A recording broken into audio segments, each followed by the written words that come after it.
Bem-vindos a este guia técnico sobre o Lenovo Ideapad. Somos a Kelatos Informática, especialistas em reparação técnica. Recolhemos o teu equipamento ao domicílio, fazemos diagnóstico gratuito e enviamos orçamento antes de reparar. Sem chamadas, sem deslocações. Estamos localizados na Cal Joaquim Maria Lopes 26, Madrid. Cómodo, transparente e profissional. Link na descrição. O barulho estranho que ouves ao ligar o teu Lenovo Ideapad pode ser um sinal de que algo não está bem. Este tipo de ruído é frequentemente causado por um disco rígido a falhar ou por ventoinhas que estão a esforçar-se mais do que o normal. Se não resolveres esta questão a tempo, o problema pode agravar-se e levar a falhas maiores, incluindo a perda de dados importantes. Para esta reparação, vais precisar de algumas ferramentas básicas, uma chave de fenda Phillips, uma pinça, um pano macio para proteger o ecrã, claro, um novo disco rígido ou ventoinha, dependendo do que for necessário. Para começares, desliga o equipamento e desconecta-o da corrente. Depois, utiliza a chave de fenda para remover os parafusos do painel inferior. Faz isto com cuidado para que não danifiques o chassis.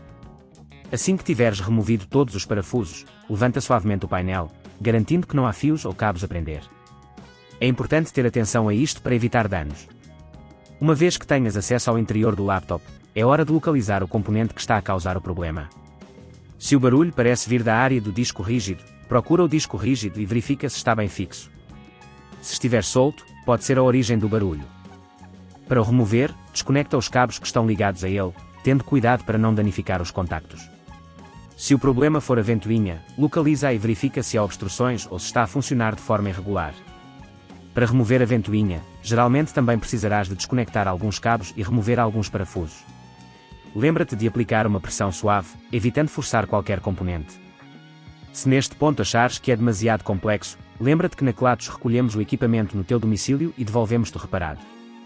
Uma vez que tenhas substituído o componente problemático, é hora de fechar o laptop.